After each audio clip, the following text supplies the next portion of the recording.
எல்லோருக்கும் வணக்கம். Welcome back to our channel. இந்த வீடியோவில் ஒரு வீக்கெண்ட் சாட்டர்டே vlog தான் பார்க்க போகிறீங்க.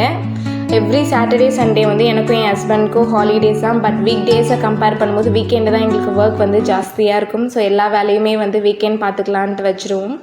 மோஸ்ட்லி சாட்டர்டே கம்ப்ளீட் பண்ணுற மாதிரி பார்த்துப்போம். அப்படி கம்ப்ளீட் பண்ணிட்டுனா சண்டே வந்து இந்த non veg cooking, family time, movie time அந்த மாதிரி போகிற மாதிரி பார்த்துப்போம். இப்போ வந்து டைம் வந்து 6 o'clock ஆகுது. 6:30க்கு வந்து பசங்களை எழுப்பணும். எல்லோரும் தூங்கிட்டு தான் இருக்காங்க. அதுக்குள்ளே ஒரு காஃபி போட்டு ரிலாக்ஸிங்காக குடிச்சிட்டு எழுப்பலான் இருக்கேன். சிட்லப்பாக்கம் லேக்கில் வந்து லேக் ரீடர்ஸுன்ட்டு ஒரு சைலண்ட் புக் ரீடிங் கம்யூனிட்டி இருக்குது. அவங்க எவ்ரி சாட்டர்டே 6:30 to 8:30 வந்து different age group book readers, authors வந்து புக் வந்து ரீட் பண்ணுவாங்க. அந்த எண்டில் வந்து டிஸ்கஸ் பண்ணுவாங்க எல்லோரும். அப்புறம் சில பேர் வந்து நல்ல புக்கை வந்து எக்ஸ்பிளைன் பண்ணுவாங்க. அந்த கம்யூனிட்டியில் வந்து பாப்பா இருக்கா. ஸோ எவ்ரி சாட்டர்டே வந்து பாப்பாவை வந்து நாங்கள் கூட்டிகிட்டு போவோம். டைமிங் வந்து என்னென்னு பார்த்தீங்கன்னா 6:30 to 8:30. But she's 6 years old. அதனால் வந்து அவ்வளோ நேரம் இருக்க மாட்டாங்கன்ட்டு ஒரு 7:30லேருந்து 8:30 ரீட் பண்ணுற மாதிரி அந்த டைமிங்க்கு வந்து நாங்கள் எவ்ரி சாட்டர்டே வந்து கூட்டிகிட்டு போவோம். நான் மோஸ்ட்லி கூட்டிகிட்டு போக மாட்டேன், என் ஹஸ்பண்ட் தான் கூட்டிகிட்டு போவார். ஸோ குட்டி பாப்பா பிறக்கிறதுக்கு முன்னாடி வந்து இவங்களுக்கு லைப்ரரி, நாங்கள் 3 பேருமே போய் லைப்ரரி இந்த மாதிரி கம்யூனிட்டிலலாம் போய் ரீட் பண்ணிகிட்டு இருந்தோம். ஸோ பாப்பா பிறந்ததுக்கப்புறம் என்னால் வர முடியல. பட் என்னோடய ஹஸ்பண்ட் தான் வந்து எவ்ரி வீக்கெண்ட் வந்து கூட்டிகிட்டு போவார். ஸோ வரதுக்கு வந்து ஒரு 10 o'clock ஆகும். ஏன்னா அவங்க 8:30 வரைக்கும் புக் ரீட் பண்ணிவிட்டு அதுக்கப்புறம் அவங்க பக்கத்துலேயே பார்க் இருக்குது, அது விளையாடிட்டு வர்றதுக்கு ஒரு 10:30 போல் ஆகும். அது வரைக்கும் சாப்பிடாமல் இருக்க முடியாது. அதனால் காலையிலேயே அவங்களுக்கு சிம்பிளான ஒரு பிரேக்ஃபாஸ்ட்டு கொடுத்துட்டு கொஞ்சம் ஸ்நாக்ஸ் வந்து பேக் பண்ணிவிட்டு அவங்கள அனுப்ப போகிறேன். ஸோ அவங்க 10க்கு மேக்ஸிமம் 10க்கு வந்துடுவாங்க. அதுக்குள்ளே வீட்டில் இருக்க வேலை எல்லாத்தையும் முடிச்சுட்டு குக்கிங் எல்லாத்தையும் முடிச்சுட்டுனா அவங்க வந்ததுக்கப்புறம் ரெஃப்ரெஷ் ஆகிட்டு திருப்பியும் வந்து எங்களுக்கு வெளியே வேலை என்னென்ன இருக்கோ அதெல்லாம் பார்க்க போவோம் நாங்கள்.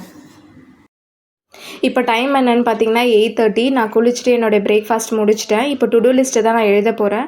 நான் எவ்ரிடே டுடூ லிஸ்ட் எழுதி அதை ஃபாலோ பண்ணுற பர்சன் தான் நான். எனக்கு என்னமோ அந்த டுடூ லிஸ்ட் எழுதினா தான் வீடு வந்து ஒரு மாதிரி ப்ராப்பராக ரொம்ப கண்ட்ரோல்டாக என்கிட்ட இருக்கிற மாதிரி இருக்குது.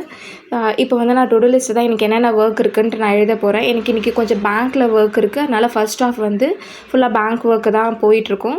அதுக்கப்புறம் வந்து வீட்டுக்கு வந்துட்டு லஞ்ச் முடிச்சுட்டு திருப்பி வெளியே கொஞ்சம் வேலை இருக்குது. எங்கள் குட்டி பாப்பாவுக்கு வந்து நெக்ஸ்ட் வீக் வந்து செகண்ட் பர்த்டே வருது. ஸோ அவங்களுக்கு ட்ரெஸ் வாங்கணும். அதனால மதியம் கொஞ்சம் ஷாப்பிங் இருக்குது. அதுக்கு தான் வந்து மதியம் போகணும்.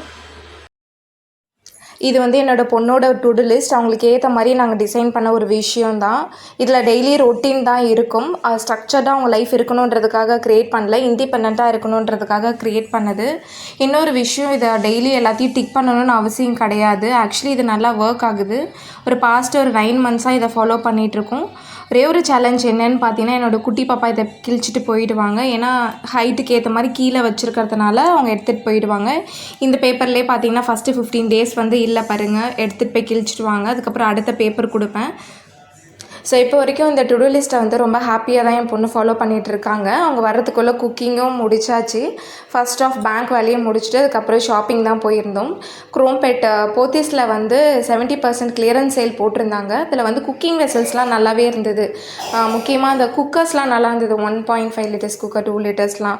அதுக்கப்புறம் பர்த்டே பேபிக்கு ஷாப்பிங்கும் பண்ணிவிட்டு சம்மர் வியருக்கு கொஞ்சம் டிஷர்ட்ஸ் நல்லா இருந்துச்சு, அதுவும் வாங்கிட்டு வந்துட்டோம். ஸ்கூலில் வந்து இவங்க என்னோடய பொண்ணு வந்து கிரேசி ஃப்ராக்ஸ் வந்து டான்ஸ் ஆட போகிறாங்க. ஸோ அதுக்கு காஸ்டியூம் வந்து அமேசானில் போட்டாச்சு, ஃப்ராக் காஸ்டியூம். அதுக்கு இந்த கையில் க்ளவுஸ் போட்டுட்டு இதை ஒரு சாம்பிள் கொடுத்துருந்தாங்க. அந்த மாதிரி செஞ்சு ஃப்ராகோட ஹேண்ட் எடுத்துகிட்டு வர சொல்லியிருந்தாங்க. ஸோ அதனால் அவங்க ஃபிங்கர்ஸை வச்சு ட்ரேஸ் பண்ணிவிட்டு அந்த மாதிரி கட் பண்ணி அவங்க கொடுத்த மாதிரியே நாங்கள் வந்து பண்ணிட்டோம். ஸோ மேலே வந்து இந்த பாம் அந்த உள்ளன் த்ரெட்டில் வந்து பண்ணி தர சொல்லியிருந்தாங்க. இதே மாதிரி தான் கேட்டிருந்தாங்க, பண்ணியாச்சு. முடிச்சுட்டு அன்றைக்கி ஈவினிங் வந்து மொட்டை மாடியில் வந்து பசங்களை கொஞ்சம் நேரம் உட்கார வச்சு விளையாட வச்சுட்டு இருந்தோம். அன்றைக்கி நல்லாவே நிலா வெளிச்சம் நல்லா இருந்தது. அப்படியே கொஞ்சம் வாக்கிங் போயிட்டு அந்த டேவை வந்து கம்ப்ளீட் பண்ணிட்டோம். தேங்க்யூ ஃபார் வாட்சிங் திஸ் வீடியோ.